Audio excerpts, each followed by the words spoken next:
Hello, yeah, welcome to day 13 of SewWithTia 30 Day Sewing Challenge. And in today's tutorial, I'm going to be showing you how to create a buttonhole using your manual machine.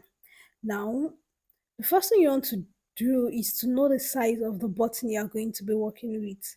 Now, this is so important because the size of the button determines the the length of the buttonhole. So I have different buttons here and I'm just trying to show you that we have different sizes when it comes to button. Okay, and for the purpose of this tutorial, I'm going to be making use of 1 inch for my buttonhole. But you can also as well do more than 1 inch for your buttonhole, especially if you have a big button. Now, like the biggest button you can see, I missed this 4 button. I can't use 1 inch, that would be too small. I would have to increase it to 1.5. But I'm using a smaller button here, and I'm going to be showing you this later in the video. So I went ahead on my scrap fabric. I'm doing this on a scrap fabric, and I'm just going to go ahead to mark out 1 inch, as you can see. Now, we're on the sewing machine. The first thing I'm going to do now is to ensure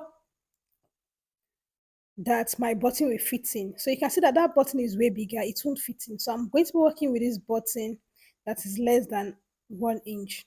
Okay, so I'm going to go ahead from the midpoint, then I'm going to sew a straight stitch, as you can see, to the end.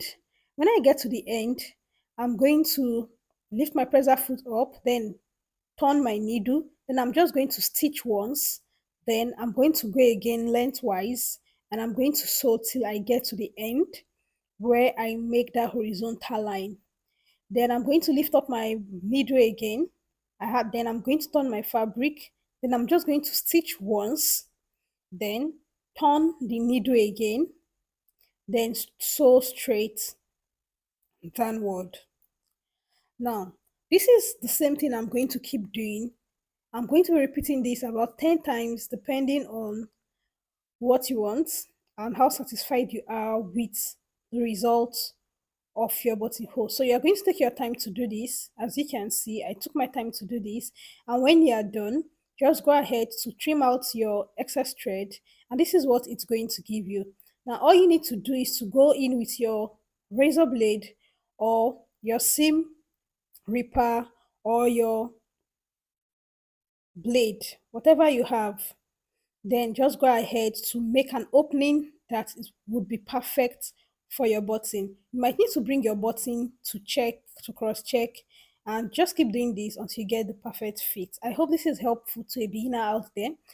Don't forget to like, subscribe, and turn on your notification bell so that you can get to see the videos when I post them. Thank you so much, and I'm going to see you in my next video. Bye.